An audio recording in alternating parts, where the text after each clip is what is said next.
As the Money Burns is an original podcast by Nikki Woodard. Based on historical research, this is a deep exploration into what happened to a set of actual heirs and heiresses to some of America's most famous fortunes when the Great Depression hits.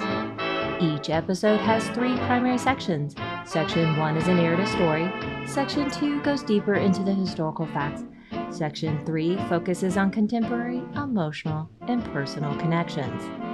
Story recap. Wimbledon star Frank Shields returns for Tennis Week in Newport, while Henrietta Hartford keeps one child's marriage a secret when another is exposed.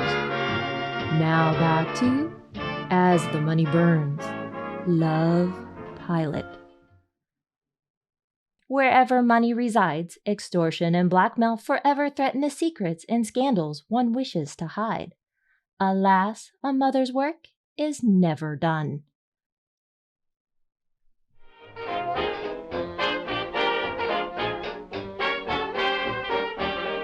Section 1. Story.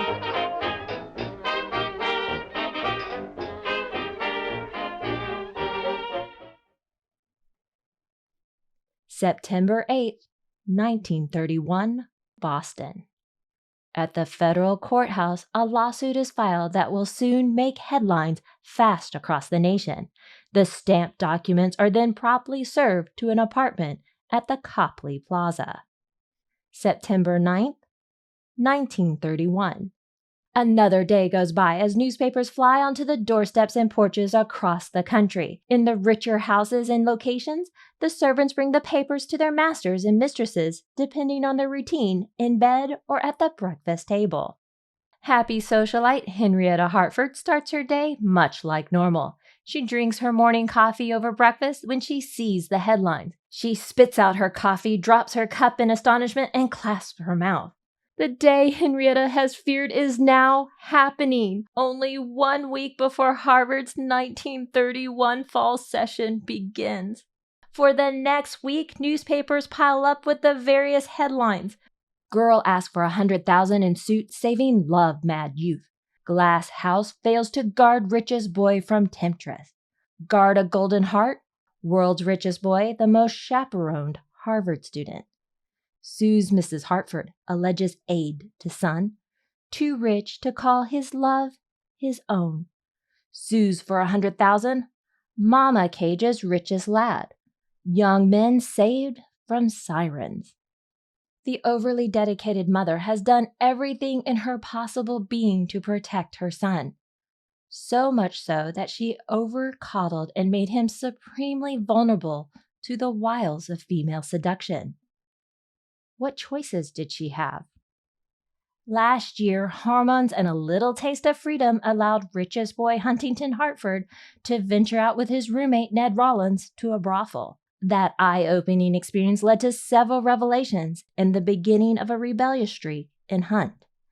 Like any good, overly involved mother, Henrietta immediately attuned that he might be led astray by the wrong sort of female, and searched for a more assured way to put more socially acceptable females in his line of sight.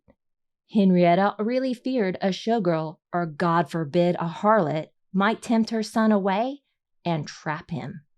Instead, her son secretly married a girl studying to become a kindergarten teacher, thus ruining all the better marital matches a mother aspires for her son, like the preferred Newport next-door neighbor, Doris Duke. Henrietta has played the social game fairly well until now.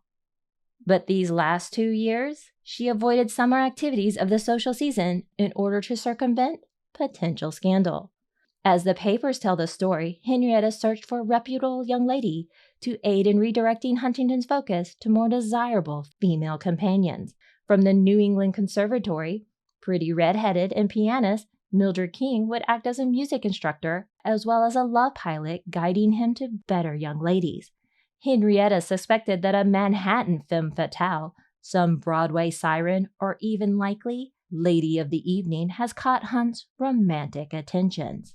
If Mildred succeeded in this endeavor, Henrietta offered to adopt her or pay her $100,000. That's nearly $2 million in 2022. Mildred organized several gatherings under the guise of music enrichment, and one in which a Lesley College student Mary Lee Epling joined. Miss Mary Lee is now the secret Mrs. Huntington Hartford. The daughter of a West Virginia dentist isn't exactly the caliber Henrietta was seeking.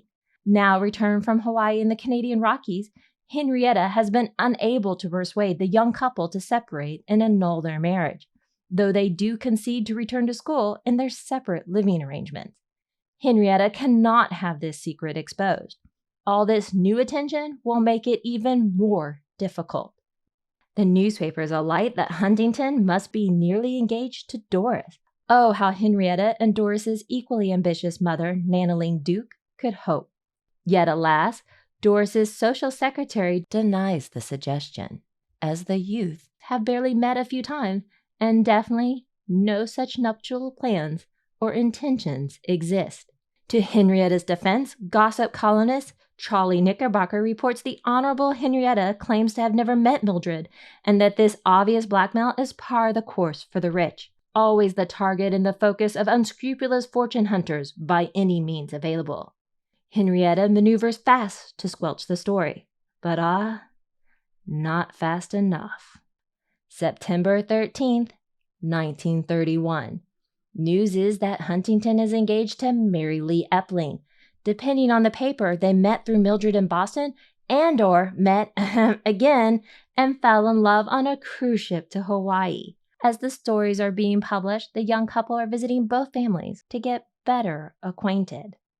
By September 16th, 1931, and for some latecomers, 17th or later, news from Mary Lee's hometown of Bluefield, West Virginia, reveals that the couple is married as of last April 1931 and now on their Eastern honeymoon. Crisis not averted. By later in the fall, reports will be made that the Love Pilot claim was likely settled for $10,000. In 2022, that would be $195,000. One paper claims as much up to $40,000, which would be the ridiculous and highly unlikely sum of $779,000. According to Cholly Knickerbocker, Henrietta considers $10,000 a reasonable sum to make the whole matter finally go away.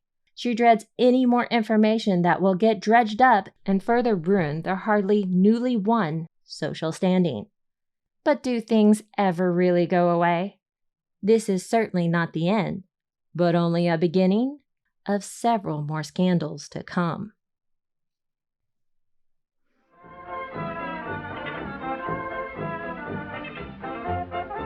Section 2, History and Historiography.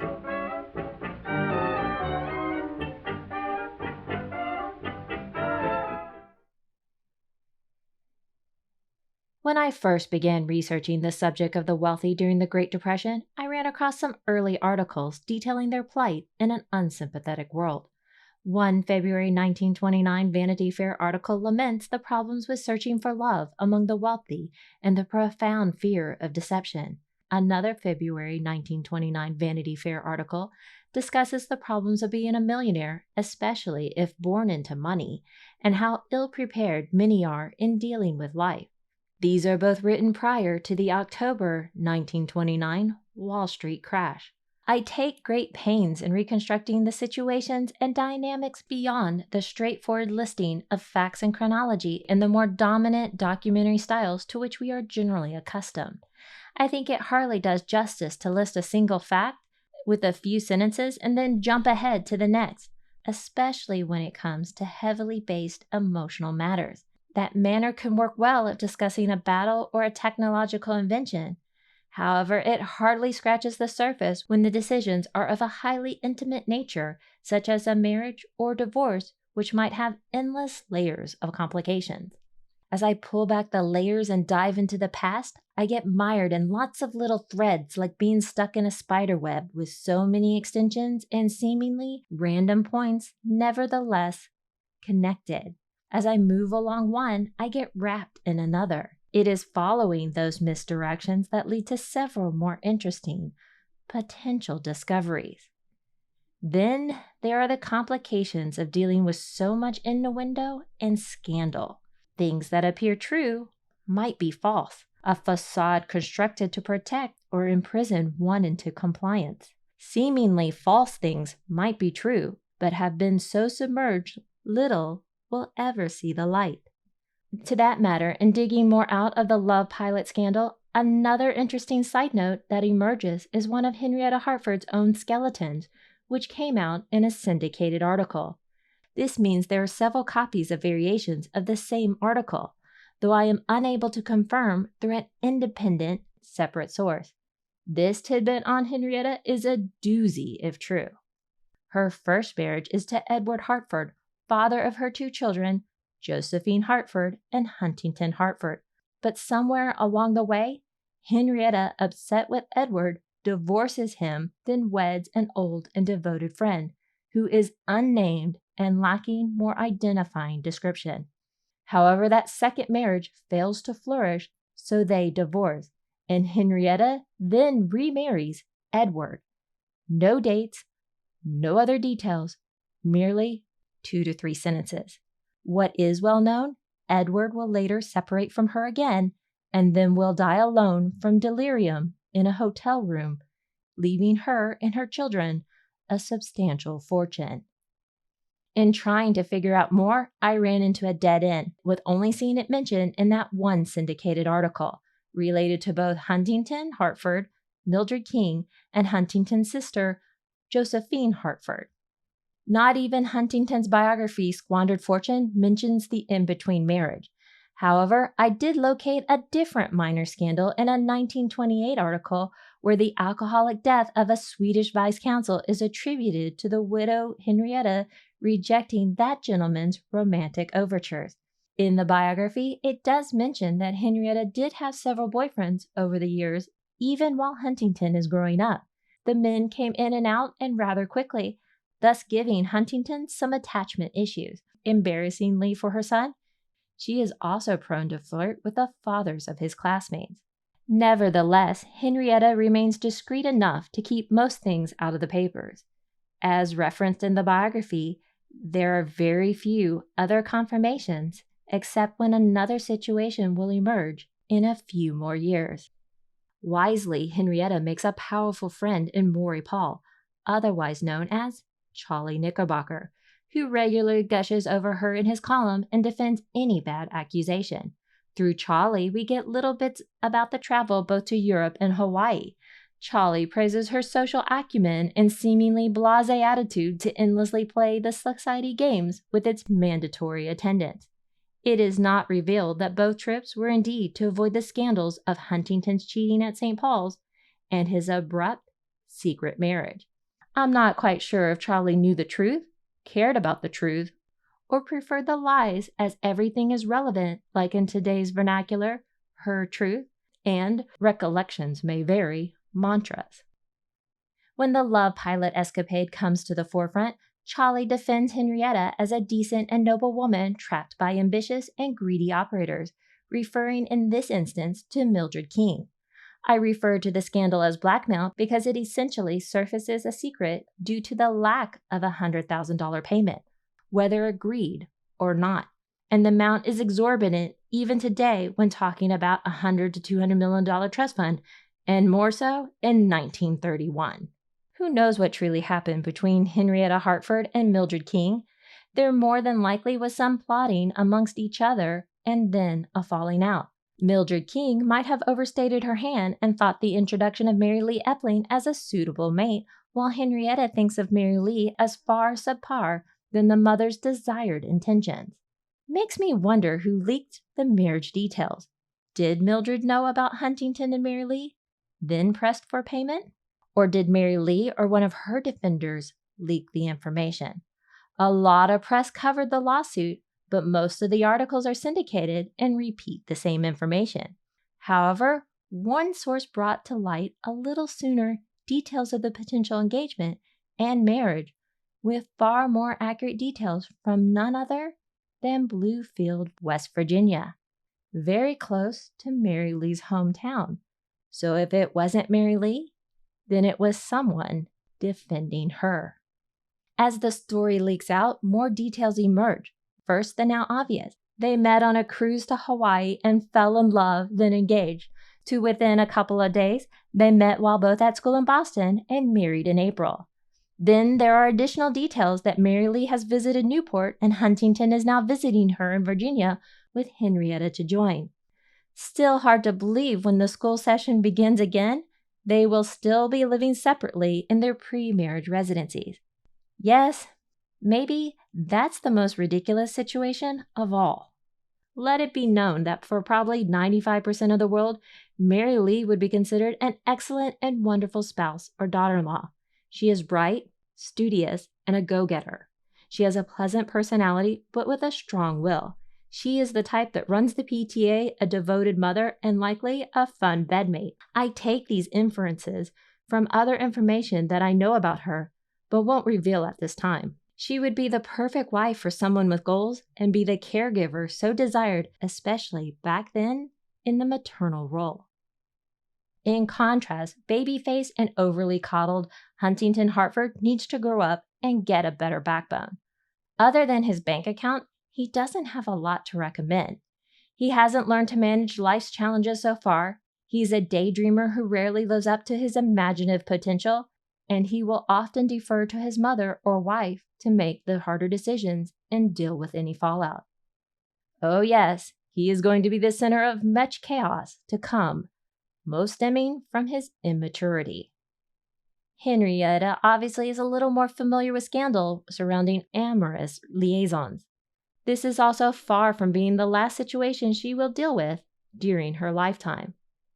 Maybe love pilots should teach safety procedures for when love crashes.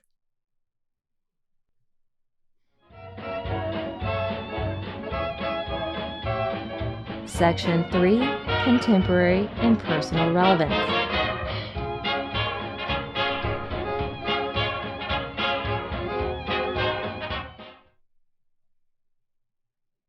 Plenty of blackmail and scandals surrounds the wealthy. Secrets are only as powerful as those wanting or needing to keep them. So much energy goes into keeping secrets. The best hope is that if they ever do come out, then it is much after the fact and with little impact in the present and future.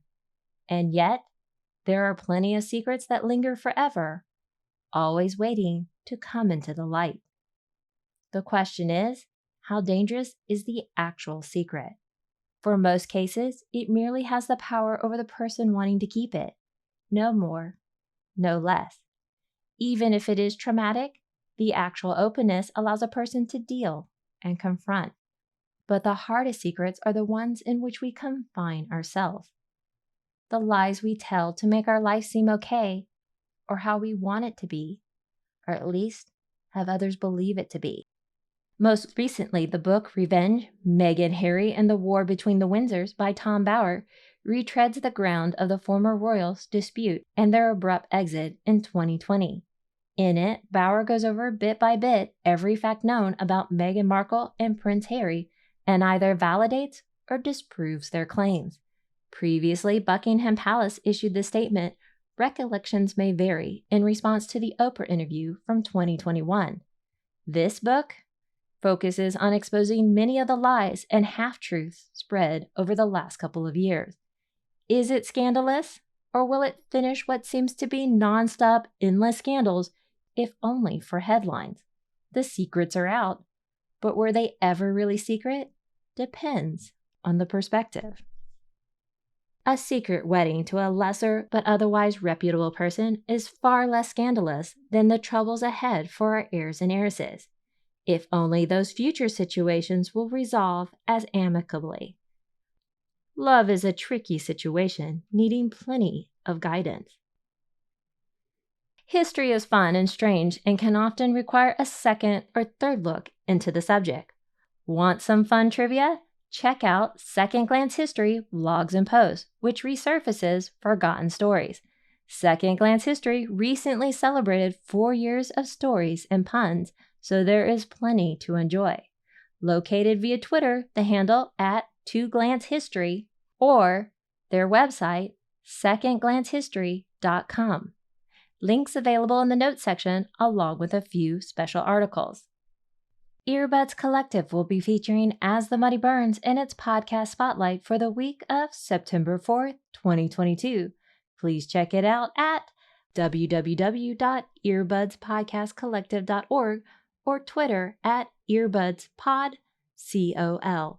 Links will also be available in the notes section and via all social media for As the Money Burns, as well as the news and events tab at asthemoneyburns.com.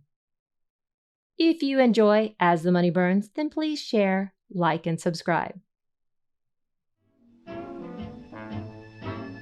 Next, when we return to As the Money Burns, royal titles might be grand, but one prince proudly turns in his title to become an American citizen. Until then, As the Money Burns is an original podcast written, produced, and voiced by Nikki Wooder, based on historical research.